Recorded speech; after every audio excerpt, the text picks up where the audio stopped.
Welcome to this week's edition of Hockey Unfiltered with Ken Campbell. I am the forever sidekick, Dylan Waugh.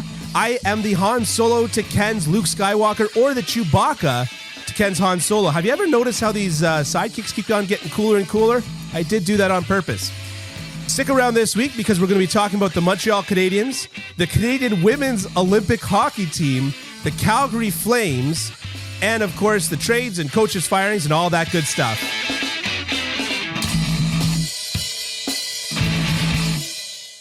Ken? Yes, sir. Take two. Take two. Yeah, take one was a disaster. Take one was a disaster. No one will ever see it, and we will never speak of it again. We will never speak of it again. You know what I was like? Terrible. I was like that that Agatha Christie thing from Monty Python, where the inspector comes in, but he's completely tongue-tied, and he comes in and goes, "Please introduce me to intro-allow myself." And he goes, "Take the tablets, Tiger." That's what I felt like. So this is the second try of this intro, and we're gonna get it right. We are. But yeah, I'm not so proud that I can't have a little fun at my own expense over how just painfully brutal that was. Don't even ask to listen to it. It's gone. Good. All right. The Canadiens Olympic Women's Hockey Team. The Canadians Olympic Women's Hockey Team? The Canadian Women's Olympic Hockey Team. Oh, jeez. Canadian Olympic Women's Hockey Team. Yep. You wrote an article about them. I did. Last night. I did. As I'm given to understand. After the game ended. Yep. And you wrote about how completely dominant that they were. Yep. Possibly the most dominant team in the modern era. Mm-hmm. And my question is, who, if anybody on this team, first of all, stood out for you? Oh, wow. A lot of people stood out for me. This was a team that was everything the men's team wasn't. They were exciting. They were offensive. They took chances. They played with a lot of passion. You know, the men's team was kind of meh. This team was, and I really think that part of what happened here is I think the Canadian Brain Trust realized after all of those losses in the World Championships, 5 years in a row, I think it was, losing in Pyeongchang in a shootout, they realized they had to they had to get better. They had to push the envelope a little more. They had to score more. They had to be more offensive. And so they did that, you know, and I think the person that people may not have even heard of that deserves a lot of credit for this is Gina Kingsbury. Basically the general manager of the team. She put the team together. You know, she was the one who made the cuts, who decided not to take some players like Victoria Bach, and then she took others like Sarah Fillier. You know, Claire Thompson on defense.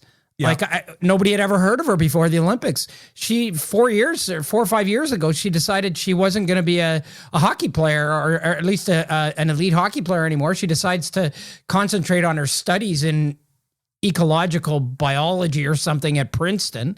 Yeah. And then how dare she? Yeah. And then the next thing you know, she's like the best player in the tournament. She and Erin Ambrose were outstanding. Like I didn't see any of that coming. I didn't see Sarah Nurse having 18 points and breaking Haley Wickenheiser's scoring record after having 1 point in the Olympics 4 years ago. Yeah. You know, Anne-Renee Debian, you know, all of that, like all of these decisions that they made to turn things around. I think a lot of it has to be attributable to Gina Kingsbury, who brought in Troy Ward, who brought in, you know, and really, really, I think changed the complexion of the program to one where they knew they had to be more dynamic. They had to push the pace more, and they did that for the entire tournament. Yeah. Like this was a dominant team. I mean, they outscored their opponents 57-10. Yeah. They trailed for 26 seconds. Yeah. In the whole tournament. Yeah. Which is a rounding error. Yeah. Yeah. I mean, the US went up 2-1 in the preliminaries, and then they got it back right away. And then they ended up winning that game 4-2. Yeah.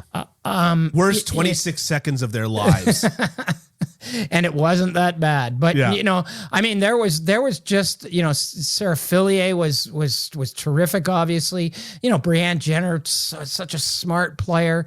And to me, I look back and I remember in 2014, the men's team, that was the most dominant team I had ever seen.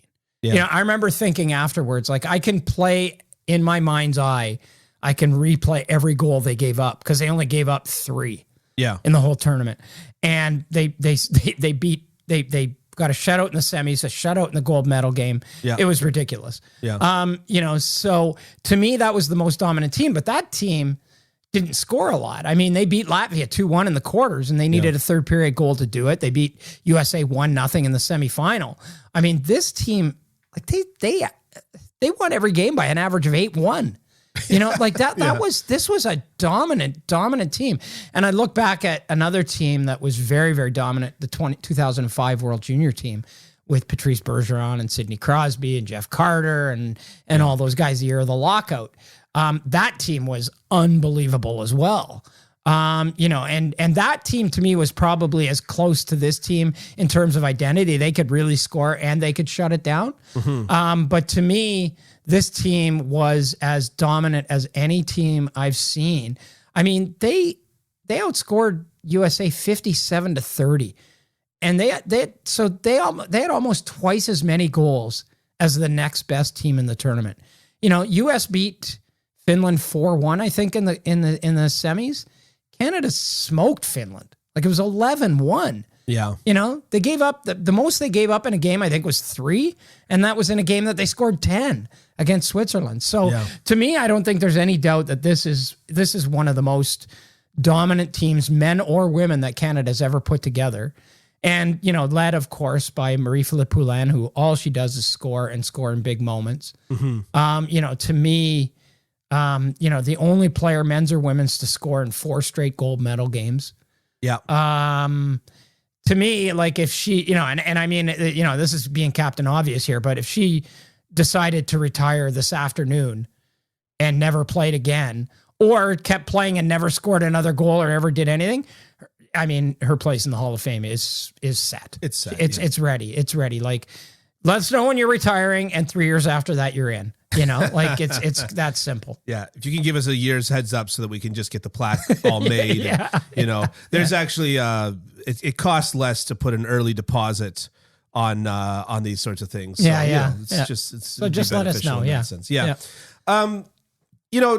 The comparison. So the 2005 World Juniors, I mean, that's considered the gold standard of all World Juniors teams. Right. And 2006 isn't far behind in terms of defensive juggernaut. The one that won in Vancouver. But to me, 2005 is the team. Yeah. But the other comparison that you made was 2014 with Sochi. And the biggest knock on that team that most people had was that it was just dull. It was dull. Yeah. And so my question to you is, did you find this women's tournament at the Olympics, did you find it dull, or were there reasons to get up and watch these games? Well, I think there were reasons to watch. I mean, both Canada-US games were very good. And to me, as the tournament went on, I think the compelling story for me as that tournament went on was just how dominant is this Canadian team. Because with every game, they just kept getting better, and they kept doing more and more incredible things, and they kept scoring more, and Sarah Nurse kept getting 4 and 5 points a game, and Brianne Jenner kept scoring goals, and Claire Thompson ended up being great on defense, and so I think that was, to me, that was what sort of kept me hooked. Was we knew they were going to be really good, and we knew they were great as the tournament went on, but you just kind of went on, and it was just like, well, how much better can they be? Oh, wow, they can be that much better. Okay, well, that's kind of cool. The tournament itself, I mean, it was okay. I mean, I don't think the games against the U.S. had the same drama that they've had in the past. I mean, it was a 3-2 game in the U.S. actually quite badly outshot Canada in both games. But I just never got the sense that Canada was ever in peril. You know, Right. like they didn't face really any adversity in this tournament at all. And when they did, it was like very quick to be put to bed. You know, you go down 2-1 to the U.S. in the second period. Okay, well, let's, Brianna, just go out and score and tie the game for us, okay? Yeah, okay, great. Or it might have been Marie-Philippe Poulin who tied the game. But in any event, you know, they were just so dominant. I think that's what made for me, that's what made the tournament compelling was, you know, how good can this team actually be? Yeah. And as we see, it could be the best women's team I think that's ever been put together for any country. Yeah. For me, I loved watching Sarah Nurse getting that opportunity on the top line. When Melody Daou got hurt. Exactly. Yeah. Okay, so now you made it sound ghoulish, what I just said. Okay. Because the flip side of her having that opportunity is that there was a bad injury that led to it. But she's just such like it's easy to root for underdogs, right? And Sarah, like when you watch Marie-Philippe Poulin skate and shoot and play, she just looks like a superstar. Yeah. Sarah Nurse is not the fastest skater on the ice. She doesn't have the quickest release on the ice, but just every once in a while, she just deflects the puck. Like there were a couple of assists she did it last night. Well, yeah. and last night on the first goal, right. She did exactly that. She's like a Tyler Toffoli where you don't really like point to one thing specific, and then you're just like, oh, that's her name being called again by the announcer. Right. Oh, that's her name being called again by the announcer. She's super tenacious too. Like, she's so tenacious, and that was fun to watch, and of course, there were a few individual players to watch, but I did find my interest in the tournament wane by the end of it because it did just feel kind of. It was a coronation. It was a coronation. It very much was. It was more of a coronation than it was a hockey tournament. Yeah. And you know, I mean that's I wrote that. Yeah. That's really clever actually. But it was I wasn't going to say anything. As the tournament went on, it seemed like it was more of a coronation than a hockey tournament. And sometimes that can be boring and not really intriguing, but I did find it actually intriguing just to see how good this team could be. Yeah. Now, at every good coronation, there is, of course, entertainment, right? Mm-hmm. And a staple in a coronation's entertainment is the jester, right? Yes. So, tell me about what stood out to you about the Canadian men's hockey team. Nothing. It was like I just can't.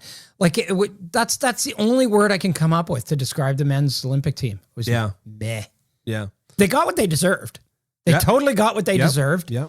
You know, I look at, you know, it's funny, you know, Canada and US, of course, in the women's gold medal game, as we all expected. Canada and US on the men's side both lose in the quarterfinal. Yeah. One a lot more surprising than the other. I thought the US was gonna be better and have a better showing. But I will say this, at least with the US, you know, David Quinn, they identified their team, right? Yeah. We're going to be young. We're going to be fast. We're going to play our young guys like he played Matty Beniers. He played Abruzzese. He played Matthew Nyes. He played his young guys. And you go down swinging. Great. You know, you play a team in Slovakia that's, you know, riding some hot players, and you lose in a shootout. Okay, you know, we can live with that. We went down swinging. Yeah. I'm fine with that. I'm okay with that because they played to their identity. They said what they were. They committed to that, and they didn't win, but they went down swinging. Yeah. Canada just. Man, like 22 shots, no goals in the quarterfinal against Sweden. Like they looked like they were playing not to lose. And that's a perfect way to lose, is to play not to lose. And to me, I mean, like, again, like, and it's easy to second guess, and it is easy to second guess. They made it easy to second guess, in my opinion. Right. But to me, like, you know, I mean, so if Kent Johnson's your best player and he's your best scorer, then put him out there all the time. Like, don't put him out there when it's 1-0 late in the quarterfinal game and go save our asses. You know what I mean? Like, it's like play Mason McTavish, play Kent Johnson. You know, play those young guys. I mean, Owen Power played a lot. Yeah. But to me, it was like they just kept going back to Daniel Winnick and Eric Stahl and Jordan Wheel and David Darnay and like, come on. To me, Caden Gooley would have been on that team. To me, again, I'm going to say it again, Connor Bedard would have been on that team. Yeah. Like, could they not have used him in that Sweden game? Yeah. Would he have not been good for one big time play? Yeah. He would have been. And so to me, I think Canada got exactly what they deserved. They had a bunch of guys over 30 and they had a couple of guys in their early 20s and teens, and they had very little in between. And I think that killed them. Goaltending also proved to be a bit of an issue for them. Yeah, for sure. For sure. And again, they went with two guys, one guy. So Eddie Pasquale plays in the KHL. Big deal. Big deal. Yeah. The KHL is... And he's putting up middling numbers in the KHL. I was looking it up. He's got like a 9-11 or something. Yeah, like that. and the KHL is like somewhere between the East Coast League and the American Hockey League in terms of quality of play. That's all it is. Yeah. And then you've got Tompkins who's playing in Sweden. Okay. But then you've got Devin Levi who's got like... He gets a shutout every other game. He's putting together a Ryan Miller type of epic, historic college season. You bring him over there and you sit him. Yeah. Like maybe the kid stands on his head in that Sweden game. I'm sure people just absolutely hate my little anecdotes, my little beer league anecdotes at this point. But I had this one group that I played with for years and years, and it was run by these two brothers, and one of them played AHL, one of them played OHL. And they were both in their 40s, old fat guys, as so many of us are. And Speak for yourself, big fella. Yeah. Well, what happened was, well, you just walked over here. Yeah. So that's good. Yep. What happened is that oftentimes, because it was a decently high level of competition, we get kids come in from U Sports. Okay. They'd be off season. They'd come in from U Sports. And twice I saw kids come in from U Sports and just think, I'm going to take this old fat guy for a walk, talking about my buddy that played AHL. And every single time he'd make them look like an idiot. Right. The peak performance that he was able and is able to reach is just higher. And so the point about the Eddie Pasquale thing, and, going back to Devin Dubnyk or whatever, it's just, he's just never had that in his career. Eddie Pasquale has. He's played 3 NHL games, to your point. He's playing in the KHL for a reason. Right? Exactly. And so I'm just saying that, like, he's just never, in a situation like this where you can argue that intelligence would have a lot to do, if you're hoping that these guys, even though they're older, can still play, your hopes is that's based on intelligence. The players that play well into their old age, they don't do so because necessarily they're the best physical specimen. Yeah. They do so because they're smart, right? The old Jerome McGinley joke. You might have to wheel me to the net, but I'm going to score my goals once I get there, right? Mm-hmm. And so, or maybe not the best example. maybe not. But anyways, this is my point. And in terms of for the men's team, yeah, it's I like Claude Julien. I think he can be a good coach, but I think that he needs a certain team and a certain style to be a good coach. Yeah. And, this team, to your point, it didn't necessarily play to its strengths. And he didn't even have access to necessarily those players that he would have wanted access to. And the joke is that Jordan Wheel, as you mentioned, was one of the guys that Claude Julien was playing all the time when he was coaching the Habs. Yeah. And the Habs fans were going, why is he on the power play?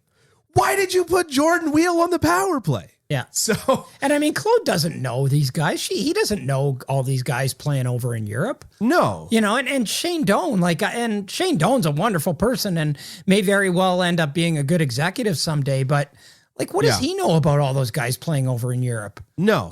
No. I mean, the year, I know in 1998, Canada, when they lost in the bronze medal game, and that was the first year NHL players were playing, and Canada was expected to win that tournament. Yeah. I know they came back, and Bob Clark and Bob Gainey said, we totally underestimated how good the non-NHL players were.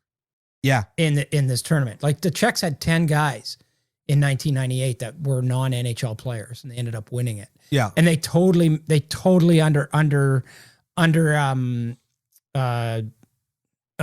that or underestimated that. Yeah.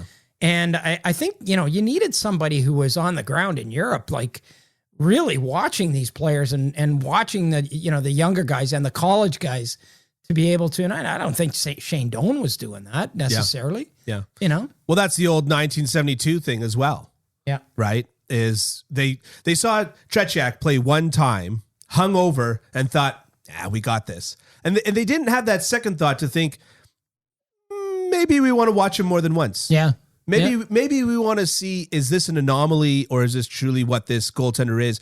But there's kind of there's an arrogance in that, in thinking that it almost met their expectations of what a Russian goaltender was going to look like. Right. And so it confirmed their biases. And so they didn't even think, let's give it another look. Right. And we're all guilty of that to one extent or another. Yep. But it's the same thing. It's the same old story. The NHL is the best league in the world. There's no question about that.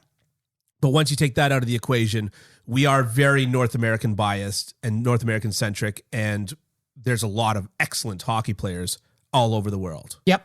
Yeah. Yep. Okay. Shall we move on from the Olympics? We shall. Exactly 8 days ago, the Montreal Canadiens announced that they were moving on from Dominic Ducharme. Interestingly, they did not name a replacement immediately, but eventually, Martin St. Louis was named as replacement. What was your first reaction to hearing St. Louis named as head coach for the Montreal Canadiens? It was pretty quick, though, wasn't it? It was about 2-3 hours. Okay, well, what do you want? Like, holy smokes! Well, go to Edmonton. Well, we're going to be going to Edmonton next. Yeah. They had their It guy almost felt like they were kind of like we're firing Dominic Ducharme and we're going to name. But no. What do you mean no? No, but okay, they knew they were hiring. They knew they were hiring. I know, Martin of course St. Louis, they knew. But but it was odd. Yeah, the timing was odd. Yeah, but everything about this season is upside down and odd about the Montreal Canadiens. Okay, fair enough. Yeah, I mean, they're nothing if not consistent. How do you stay? How could you have possibly stayed with Dominic Ducharme? I mean, it was clear that the players weren't buying what he was selling, and it was very clear that they had tuned him out. It was very clear that they were bad and not caring. Right. So you had to do something. You obviously had to do something. I was really surprised at Martin St. Louis. You're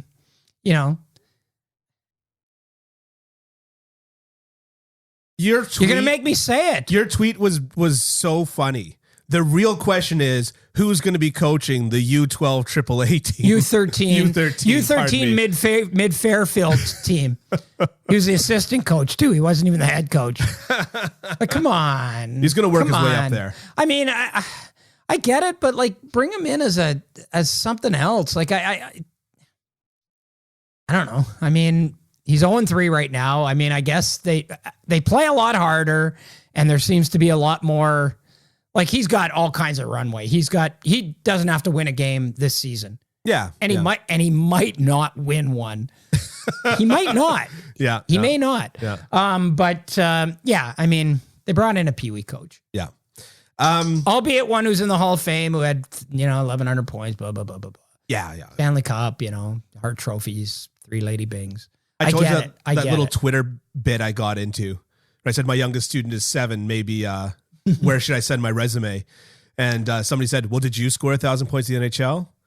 Well, goalies aren't normally judged on points, so. No, I didn't. I've scored maybe 4 ever. Yeah.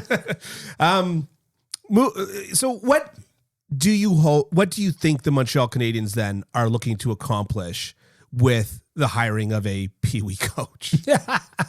Well, I think what they wanted to do was they wanted to see who they want to keep, how they want to, I mean, he's another thing that bothered me is that he got the job because his kid played with Kent Hughes' kid, and Kent Hughes got the job because his kid played with Jeff Gorton's kid. Like, if you're trying to rebuild something here, maybe not be going to your buddies all the time. Now we're hearing that, Vincent Lecavalier, another guy who's coaching minor hockey in Tampa, he coaches his kid and John Cooper's kid, may be in the Canadiens organization somehow. But yeah, I mean, I think what they're trying to do is they're trying to figure out where they're going to go from here. And they needed somebody they trusted. They both trust Marty. They needed someone who could give them the goods on, who should stay, who should go, what the pulse of the room is, and all that sort of thing. Yeah. But to me, I think the more intriguing question here is, what's the plan? Yeah. What's the plan in Montreal? Yeah. And if you trade one of your more productive players who's on a really good contract with 2 years of term left, I think that makes a real statement about where you're going. Yeah. And to me, it's straight to Palookaville, right? Mm-hmm. Like it's tankety tank. I can't see any other, like they can say it's not, but I mean, you trade Tyler Toffoli. I mean, Tyler Toffoli, he only had 9 goals, but he was tied for their score, tied for the most goals. Yeah. And he was second in points. Yeah. And he had a horrible start, and he wasn't I didn't feel like Tyler Toffoli was part of the problem in Montreal. No. He possibly could have been part of the solution if there was one. But so you trade him, right? He's on a great contract. Yep. He's got 2 years of term left on it. He's 29 years old. It's not like he's 35, Yeah. I think you're making a real statement with a move like that. And to me, if you're not tanking and if you're not going to just cut it down to the wood, then what are you doing? Yeah. What are you doing? Yeah. Like, we know Ben Sherratt's going to be gone. We know Jeff Petry's probably going to be gone. Yeah. So then to me, where does it go after that? What do you do with Brendan Gallagher? What do you do with Josh Anderson? What do you do with, Carey Price? Yeah. What do you do with those guys? Because it's going to be interesting to see how much pain there's going to be in Montreal and for how long it's going to last. Yeah. Because, the Mike Babcock, there's going to be pain here, right? And there's going to be pain. Mm-hmm. There is pain in Montreal. And when I say tank, I don't mean for this year. I mean long-term tankage. You know what I mean? Like really digging in and saying, okay, we are going to, because the 2023 draft, you've got Connor Bedard, who's far and away the number one prospect. You've got Matvei Michkov, and you've got Adam Fantilli, who's a kid who's playing in the USHL, going to Michigan next year. He's going to be a great player. Those 3 players. So if you tank, you're guaranteed one of those 3 guys if you finish last. Yeah. Right? So, I mean, is that what they're doing? And if they are, then move it along. Let's go. Yeah. Ben Sherratt, you're out of here. Jeff Petry, you're out of here. Brandon Gallagher, what do you want to do? Do you want to be part of a rebuild for 100 years? Or do you want to move on? Well, maybe we can't move you on because he's got 6.5 on a long-term deal. Yeah. And Josh Anderson, same thing. But, I think they have to figure out what they're going to do. So before I get into Toffoli a little bit, I just wanted to ask one more question about the coach, just to kind of tie things up, tie a bow around it. Okay. Personally, I think it's not a bad hire. I think that if you're stuck having to hire a bilingual coach and the pool is so small, this kind of broadens the pool a little bit. Okay. And so whether he's gone at the end of the year or he actually acquits himself quite well and you say, you know what, let's keep you around, there's kind of no wrong answer here. And so I kind of like it, but that's going to my question to you, which is, if you were to put an odds on it, do you think that Martin St. Louis is coaching the Montreal Canadiens next year? Wow. Yes, I do. You do? I do. You're 70% sure, or? I would say probably 70 to 75%, yeah. Yeah, cut to ad read here. Hi, everybody. Ken Campbell here. Well, this is episode 9 of our little podcast that Dylan and I have going here, and we're having a lot of fun doing it. We hope you're having fun listening to it.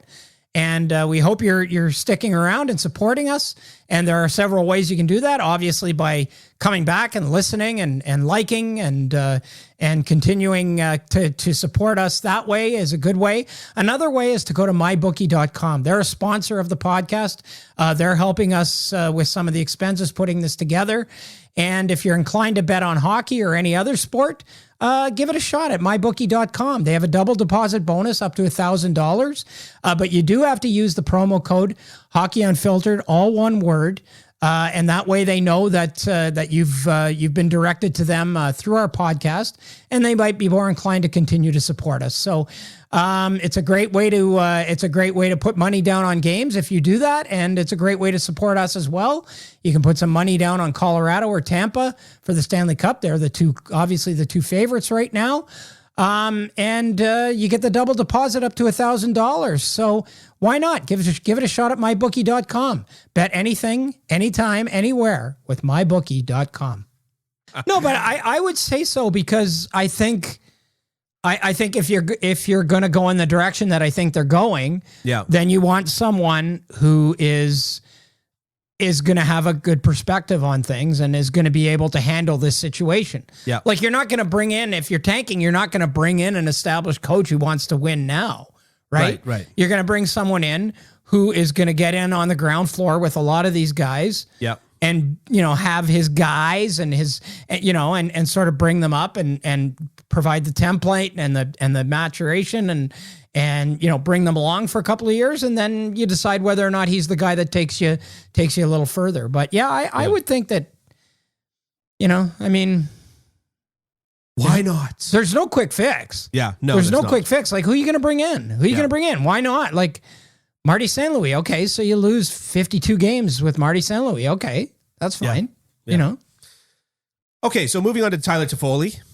A little bit. You wrote an article about Tyler Toffoli, and I have to say the amount of in-depth you went into for the Montreal Canadiens is really incredible. You had so many incredibly good ideas in this article. It's just so well conceived. Where are you going with this? Well, we talked on the phone before the article. Okay. Oh, yeah. Oh, yes. I would even say that from reading the words you wrote, it even sounded like you were better looking while writing the article. I gotta say. Yes, you did. You actually did provide me with a lot of good ideas for that piece. Thank you. Yeah. Oh, I see where you were going with that. Okay. I was trying to be more subtle, but subtlety's not my strong suit. It's not. Yeah. Bludgeoning over the head. Right. Is more where I get my laughs. Right. So anyways, going to the Tyler Toffoli trade. Right. Kent Hughes has come out and said that it's not a full rebuild. But obviously, like as you were just talking about, trading Tyler Toffoli, who is maybe not your most productive guy, but Tyler Toffoli has come out and said that he wants to be part of the solution and is willing to stick around in a rebuild. Yeah. Where Brendan Gallagher has actually said, he didn't say, I want to go, but he did say something to the effect of, I'd be open to leaving if the team is rebuilding, which, in hockey player parlance, that's screw you guys, I'm out of here. Well, and you know what? I don't blame Brendan Gallagher for that. No, I'm not blaming him at all. I don't blame him at all. Yeah. I don't know if they're going to be able to move that deal. No, I mean, it might be a net negative at this point, which is unfortunate. Yeah. I don't blame him either. You know what? And the fact of the matter is you probably won't get much back in return for him. Yeah. Because the other team is going to have to take on such a commitment. Yeah. But to me, okay, Kent Hughes says it's not a rebuild. Okay, so then what are you doing? Yeah. What are you doing? You just traded a guy who's productive, cheap, has term on his contract, and loved being there. Yeah. He lived in Le Tour de Canadien. Right. He lived in the tower connected to the Bell Center. And so to me, if that's the guy you're trading, then you're not rebuilding, and you traded him for a first, a fifth, and a prospect. Heineman, yeah. Then like, okay, well then what is it? Tell me what it is. If it's not a rebuild, what is it? Yeah. Because to me, it looks an awful lot like a rebuild. Walks like a rebuild, quacks like a rebuild. You know what I mean? It's a rebuild. Yeah. When asked to define pornography, I can't define it, but I know it. But I know it when I see it. Yeah. Exactly. What's offensive? Yeah. When asked to define a rebuild, Judge, who was that judge? It was the. It was a Supreme Court judge in the U.S. Yeah, that's right. Yeah. So, anyways, I'll tell you, it looks a heck of a lot like trading Tyler Toffoli, but I definitely think that there's broader implications to this as well, in the sense that they don't think that if you're doing this, if you're trading a guy who's got 2 more years on his contract, you are if you're not going to rebuild, presumably the reason why you're not going to rebuild is because you think that Carey Price is going to come back and be a productive goaltender in 2 years. If you're trading Tyler Toffoli, presumably you think that is not the case. Right. So it's I think it's a rebuild. I will say this. I was very underwhelmed by the return, but I do have a colleague named Patrick Bexel from Habs Eyes on the Prize who lives and works in Sweden. And he has access to all the SHL coaches, and apparently Heinemann's SHL coach is very high on him, thinks that he's a very high IQ player, and will be maybe a top 6 guy in the NHL, which is contrary. Sounds a lot like Arturi Lehkonen before he came to Montreal and they ruined him. Well, yeah. Well, hopefully Martin St. Louis will be better with the younger prospects. But that runs contrary to everything that I read, and I still hold my own reservations about just about guys playing in European leagues at older ages that are not the KHL. Well, we see guys come from the KHL like Kaprizov. We see guys come from the KHL at older ages and are well suited for the NHL. But I don't think that we see the same thing with the SHL. I'd have to dig a little deeper into it, but I'm not sure that that's completely accurate. I mean, Teemu Selanne was 22 when he came over. He played for about 3 years. Okay, so like 1,000 years ago, it happened once. No, perfect. But I think there are other examples, but I mean, I don't have a problem with it. I mean, a lot of those guys, they want to get them over, look what Detroit did with Lucas Raymond and Mort Seider. They got him over here. Right. Yeah. And so before we move on to the other side of that trade, the Calgary Flames, which are having a fantastic year to the surprise of, everyone. Yes. Yep. But before we move on to the Calgary Flames, last thing I wanted to just say about the return was, the Leafs last year gave up a 1st and 2 fourths for Nick Foligno. Yeah. Come on. But don't give me that. Don't tell me that. It doesn't matter. Sorry, Ken. It doesn't matter. No, it doesn't matter. Because hockey players at the trade deadline are like real estate. They're worth what somebody's willing to pay for them. Don't tell me that either. I own real estate in Toronto. You might have just said you're in good shape. You're in good shape then. Now. Yeah. But no, but to me, it's like everybody was going crazy. Oh, if this is what they could get for Tyler Toffoli, JT Miller, look at what JT Miller's price is going through the roof. Yeah. No, it's not. He's a rental. Yeah. It's a completely different situation. Yeah. Tyler Toffoli has 2 years left on his deal with at a very, very cap friendly price. And JT Miller's a rental who's going to want big money after this deal's over. So no, JT Miller's not going to get way more. You know what I mean? Like to me, it's just because Toronto gave up a 1st and a 4th for Nick Foligno doesn't mean that everybody's going to lose their mind and trade all kinds of assets for these other guys. I guess my point is that Foligno was a pure rental.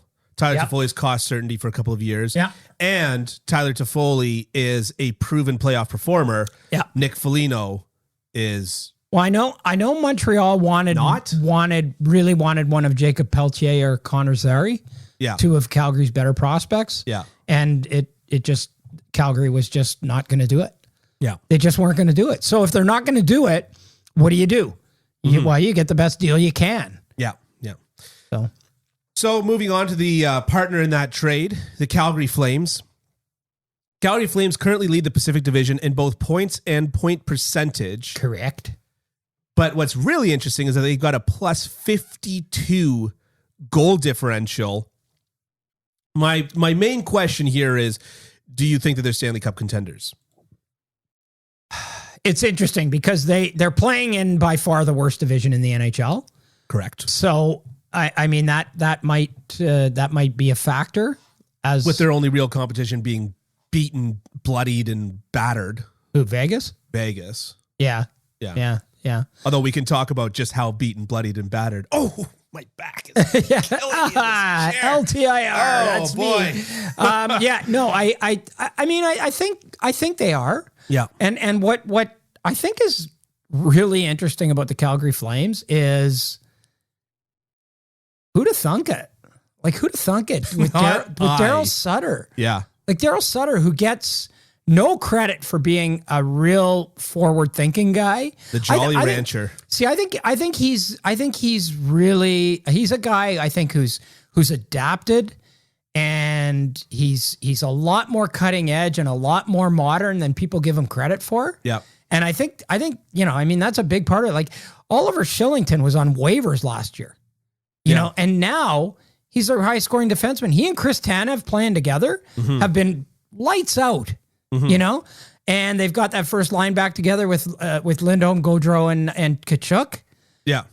Who have been amazing. Yeah. You know, their third line center is Sean Monahan. And now their third line right winger is Tyler Toffoli. Yeah. And Blake Coleman. Well, it might be Blake Coleman. I mean, right now he's playing on the second line. Yeah. But Blake Coleman doesn't have any success playing on a third line, though, does he? No, zero. Yeah. He's been terrible as a third liner. Yeah. So yeah, and I mean, when it comes back to it, right? We haven't really talked that much about it, but goaltending. Yeah. Goaltending. Okay, so they pretty much have the goaltending. That's what I'm saying. Yeah. We're going to talk about Edmonton after, right? Correct. Kenny Holland, the GM of the Edmonton Oilers, thought he had Jacob Markstrom. Yeah. He thought he had him. Yeah. In free agency. Yeah. They had it. He thought he had a deal. And at the last minute, it got pulled out from under him. Calgary got him. You know, so put Jacob Markstrom in Edmonton's net and put Mikko Koskinen and Mike Smith and whoever else and Stuart Skinner and all those other guys in Calgary's nets. Mm-hmm. And you have a completely different story, right? Yeah. The teams get reversed. Right. Well, maybe not reversed, but but it's completely different. Yeah. So one thing I'll say about goaltending and coaching, Daryl Sutter does make life easier on goaltenders. If you look at like the cup winning years with Jonathan Quick, you know, Quick was able to be way more aggressive and outside of his net because he knew that Daryl Sutter's defense style would be blocking the back door constantly. And so, you know, you get a little bit of a chicken or egg thing here, but I mean, Jakob Markstrom's been an excellent goaltender from before he was with Daryl Sutter, but it is just to say that, you know, sometimes the coach does build the goaltending. I mean, like look at Ilya Sorokin. Mm-hmm. You know, having a good year, and I wouldn't have him as one of my top goalies. But going back to Daryl Sutter and getting his old buddy Tyler Toffoli to play on the third line there. Oh, you're being mean. That was my Daryl Sutter impression. You're being mean. That wasn't mean. That was okay. that was the most sincere form of flattery. Is the imitation. But see, I think that's a real. No, but that's his character. Yeah, that's his character. Yeah, I don't think the character matches the persona matches the guy. Yeah. I think he's a lot more progressive, and he's a lot more analytics based, and he's a lot more forward thinking than people give him credit for. No, it's the old Norm Macdonald thing, which is you want to seem like the dumbest guy in the room, right? Yeah. And so I'm being a tad mean, but no, I agree with you. I think that the fact is that there's a reason why the LA Kings were putting up excellent advanced analytics numbers before virtually any team was really tracking advanced analytics numbers. And it's because you've got a coach that is forward thinking like that. And Calgary Flames this year, again, it doesn't happen by accident. No. Right? Yeah. It doesn't happen by accident. So no, I agree with you. But I am curious though about Toffoli. Do you think that the Flames really needed Toffoli in order to push them over the edge? Or do you think that this is kind of like a case of, I'm going to call it Vegas-itis, where it's just the shiny new object. No, because I don't even think anybody figured he was out there. You know, like, so I think they obviously sort of identified him as a guy that could really help them, which he can. Yeah. I mean, so now you've got now your right side is Matthew Tkachuk, Blake Coleman, Tyler Toffoli, and whoever. Toffoli can play either side. Yeah, but he's playing the right side right now. Yeah. Like right now, their third line is Dylan Dubé, Sean Monahan, and Tyler Toffoli. Yeah. That might be the best third line in the league. Yeah. Yeah. You know, and Tyler Toffoli moves up to the second line if you need him to, right? Yeah, I think Calgary was a team just like they've been this year. I think they were like a real dark horse team for trade deadline acquisitions. Yeah. You know, and you know, they went out and got the guy that they thought they needed. And I mean, I just don't know how adding a Tyler Toffoli doesn't do anything but help, you know? Yeah. Guy's won 2 cups. He's played in every situation. He's been a clutch scorer. He's done it all. Yeah. And so, yeah, I think it was a great move. I love any player that can put up 25 goals and kill penalties in the same year. Yeah. That's that grouping to me is basically restricted to Mark Stone, Tyler Toffoli, Max Pacioretty as guys that can put up goals and kill penalties. Yeah. Patrice Bergeron. Duh. A little bit. Yeah. But I guess I was thinking wingers. I had wingers on the brain. All right, shall we move on to the other Alberta-based team? Before we get to the next subject, I just want to remind you that if you could please subscribe and review this podcast, that helps other people find this podcast, helps us to continue to deliver great content like this, and check us out on YouTube. And of course, if you want this podcast and other great writing right in your inbox, subscribe to kencampbell.substack.com. Shortly after the firing of Dominic Ducharme, the Edmonton Oilers followed suit by promoting their AHL coach to the NHL following the firing of Dave Tippett. The Oilers are 3-0 since Woodcroft took over. Jay Woodcroft. Sorry? Jay Woodcroft. Okay. Yep. Jay Woodcroft. Yeah. Not J period, Jay. No, okay, I know his name. Okay. Yeah. I very quickly Googled who was the head coach of the Edmonton Oilers before writing all of this. Nice. Yeah. Nice. So I don't mean to brag here, but I'm well prepared. I know first and last name. Yeah. They're 3-0 since Jay Woodcroft, Jay-W-O-O. Oh, I forgot the capitals. Anyways, took over. It didn't seem like a slam dunk promotion at first, but do you think that this was a stroke of genius? A stroke of genius? I don't know. I think it was a stroke of desperation that may turn out to be a stroke of genius. You know, well, necessity is the mother of invention. Right. I mean, what year was it? 14, 15, whatever. Desperation's the drunk uncle of invention. What year was it that the Minnesota Wild went out and got Devin Dubnyk? And basically 2015. Yeah, that was pure and utter desperation. Desperation. Yeah. I mean, he was putting together a pretty good season in Arizona that year. But he had got himself off the scrap heap, and then he was lights out for a couple of years for them. And it turned out to be, what else could they do? Really, what else could they do? They had to fire Dave Tippett. Right. They had to fire Dave Tippett. It just wasn't working with him. I think in a couple of ways he was his own worst enemy. Mm-hmm. They weren't getting the goaltending that they needed to get. Yeah. And their defensive play wasn't very good. Like for a guy who's a defensive kind of coach, man, they were leaky. And you can get away with not great defense if you're getting otherworldly goaltending. Yeah. You can't get away with leaky defense if you're getting lousy goaltending. Yeah. Yeah. So the reason why I kind of ask it as, is it a stroke of genius, is because a lot of times when a team that is, let's say, established, like the Edmonton Oilers, there's no way that they're going into a tank year, I guess, No. Montreal walked in thinking that they were going to have a good year and then said, bah, all right, we're tanking, right? And it was very obvious, but there's no way that Edmonton with Connor McDavid and Leon, whatever. I'm not even going to name it, right? There's no way that they can go into a tank year. And teams that are in that situation, they often go very conservative on their coach hiring, right? That's where you get the Mike Babcock's brought in. That's where you get the Claude Julien's brought in. That's where you get the, dare I even say, John Tortorella's brought in, right? Yeah. Because you basically need to be able to defend the position to your fans.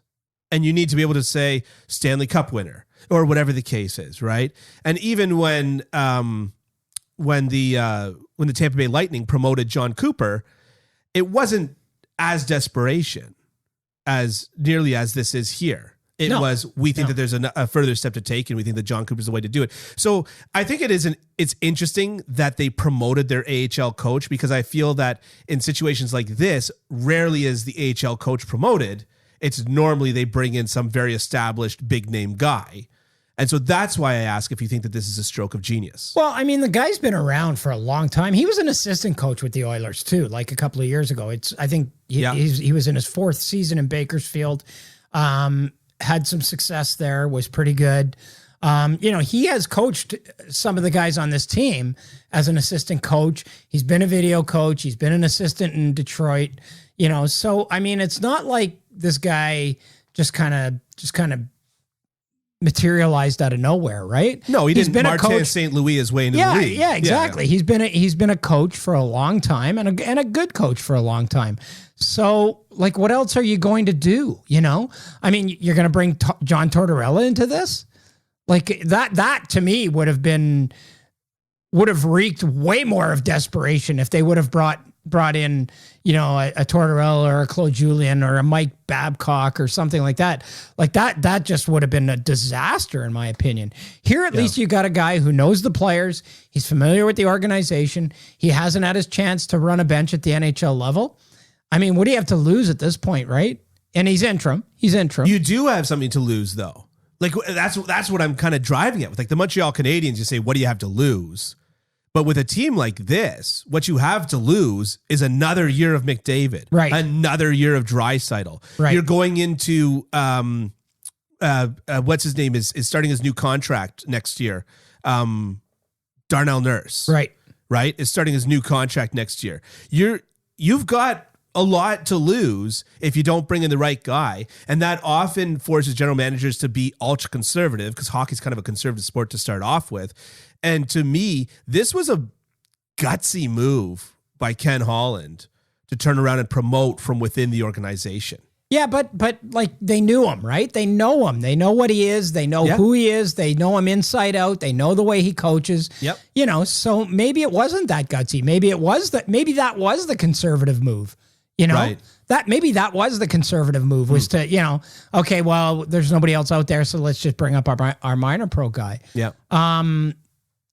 So I don't know. I mean, to me, it was, going after one of those big names would have just been disastrous. Oh, because I do those agree guys, with you. I mean, those guys are coming in. They're gonna want some security. They're gonna want a 4-year deal or a 5-year deal at enormous amounts of money, and then things go sideways, and it just would have been horrible. No, I completely agree with you there.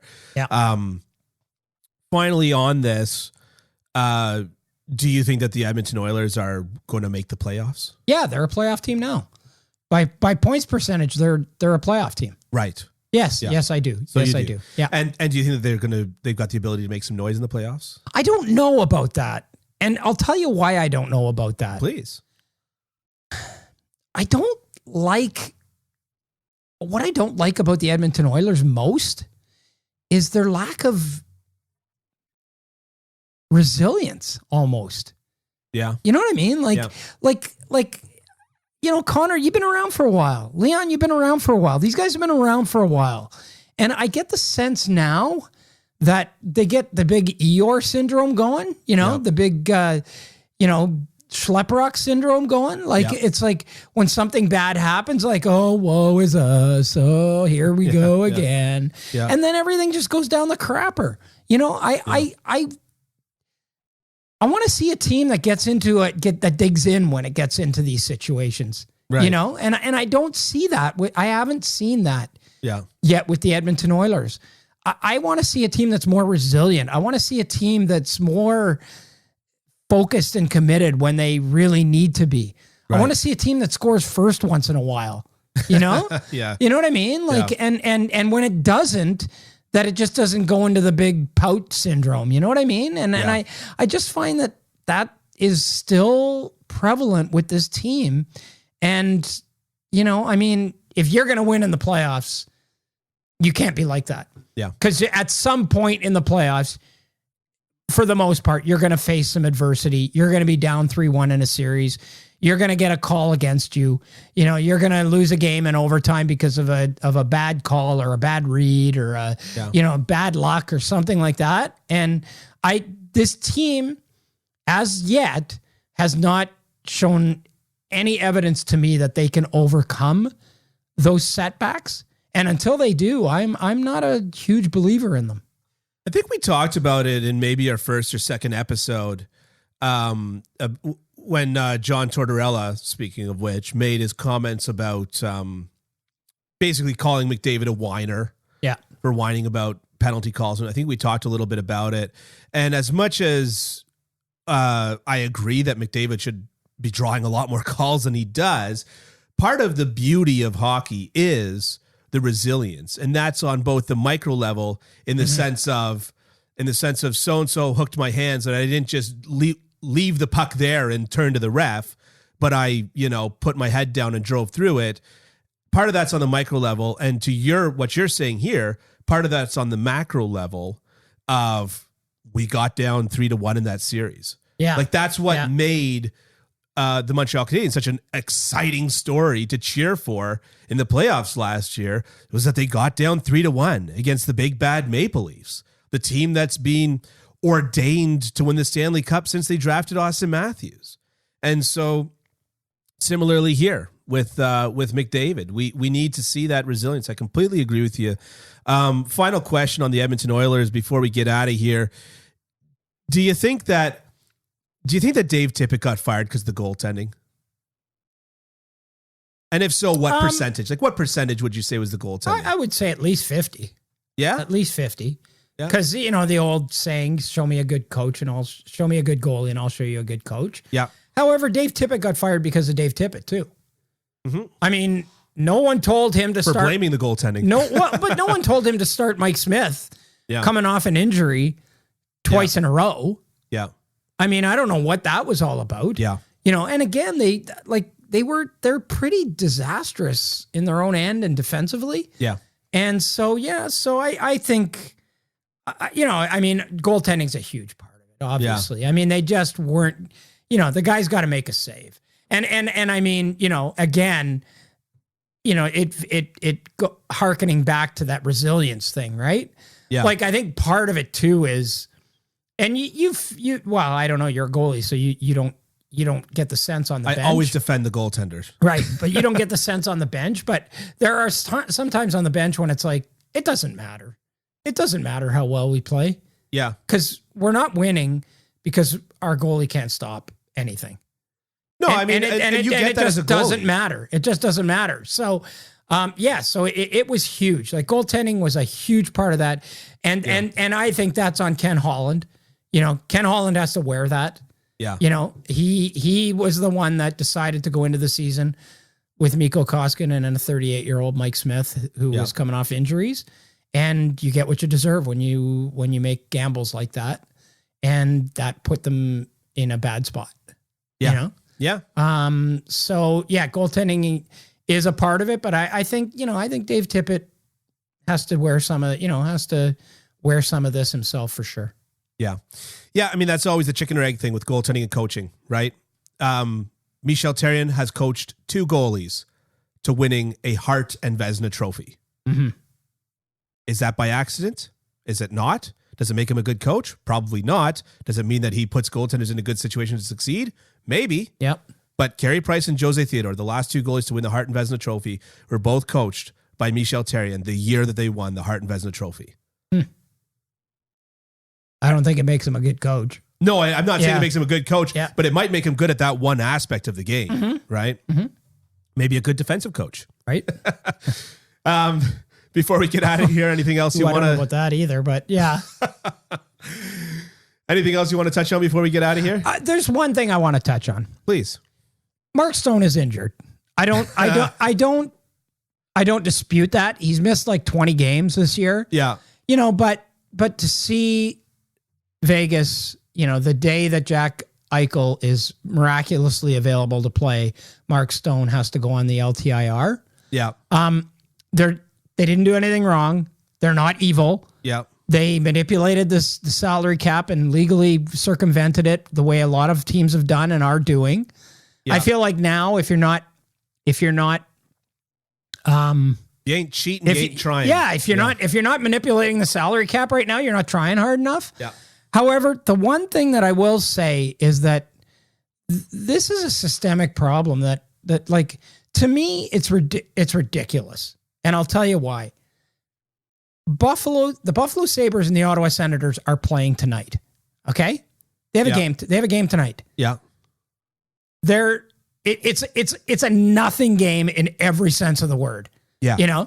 They're not making the playoffs. Yeah. Neither of them is making the playoffs, and neither of them is bad enough to get, the first pick.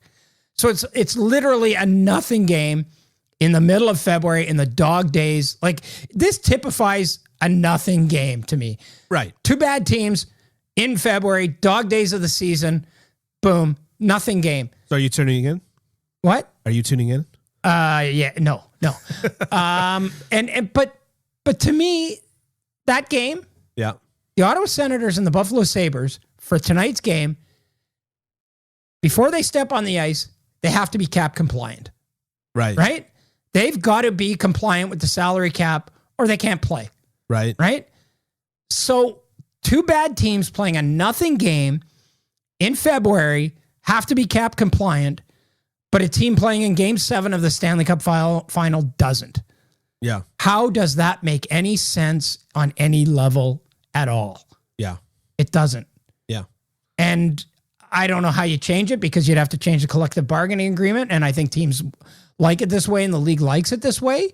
But how can you be $10 million or $15 or $18 million over the salary cap in the Stanley Cup final and have to be cap compliant for a nothing game in February? It makes no sense to me. Yeah. Yeah. I completely agree with you. I mean, on one side of that, it's, going back to the Tampa Bay Lightning last year, it's impressive that they managed to play so well without their arguably best player in Nikita Kucherov, right, throughout the year. But at the same, so they would have had to have drafted well in order to be in a situation where they could have had a team that was good enough to do that sort of thing. Which they did, of course. But it is, like, I agree. Either, make this a soft cap, or, which I know that most teams don't want to do, but I'm sorry. If you're the Arizona Coyotes ownership and you don't want to make it a soft cap, screw you. Come on. You know what I'm saying? Yeah, like, you're talking about, like, New York Rangers, then the Toronto Maple Leafs, then the Montreal Canadiens, and then maybe Boston. Yeah. I think. The heavy hitters. Yeah. Those are the four teams Vegas. that are making up about 50% of all the revenue. If they want a soft cap, which I'm pretty sure that most of them do, no inside information, just, I know that they're not afraid of, none of those teams are afraid of spending money because they know that they're making it. If they want a soft cap because they want to get that playoff money in, then they should just do it, because right now it's getting to be a joke that the fact that this loophole is being exploited again and again and again. And this is the most blatant one.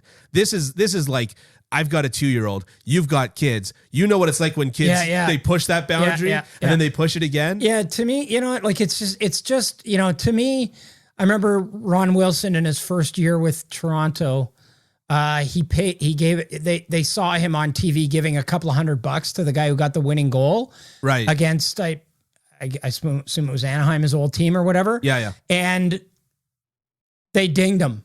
Right. Yeah. So, like, for $200. Yeah. So, like, you're gonna get that anal about it.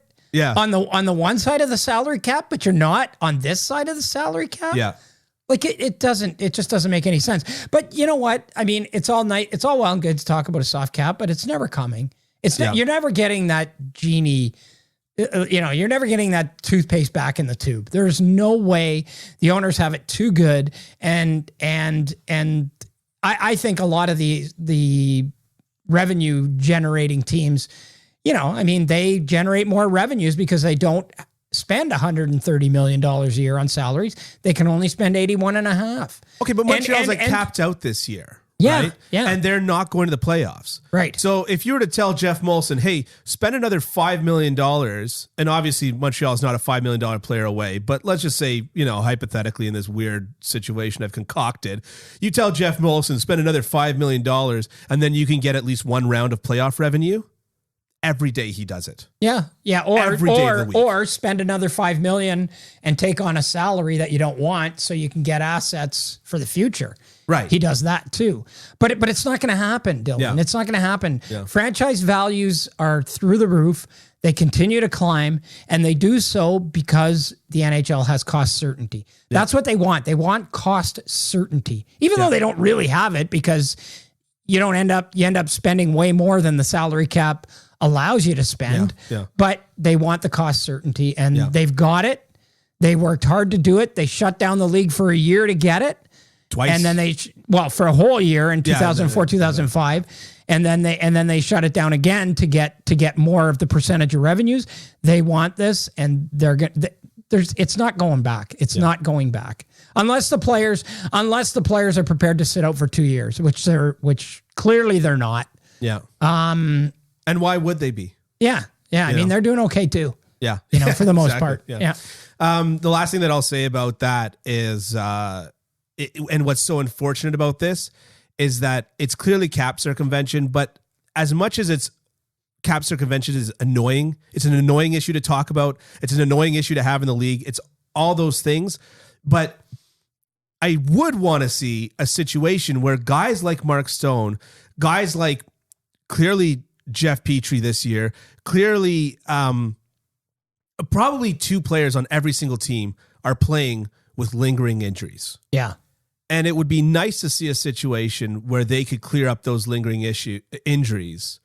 But this it sullies that to me. It does. Right? Yeah. And so, okay, I'm not going to question whether Mark Stone's injured, because you know what? He plays hockey at the National Hockey League level. He's injured. Yeah, he is. Everybody is. Everybody is. Right? But he really is. I mean, he's missed a bunch of games because of this, right? So I don't question, question the validity of the injury. Yeah. I don't question that he's legitimately injured. Yeah. And I'm not even going to question if he legitimately comes back in the playoffs and is okay. Yeah. I just don't understand how the league can be so anal about the salary cap in some ways, and then just be so flippant about it in others. Yeah. Yeah. Thanks so much for sticking around to the end of this episode. Check out Ken on Twitter at Ken_Campbell27 and subscribe to his Substack, kencampbell.substack.com. Check me out on Twitter at _Dylan Waugh. Check out this podcast on Twitter at Hockey No Filter, and please subscribe, rate, review. Check us out on YouTube as well. Thanks so much, and we'll talk to you next week.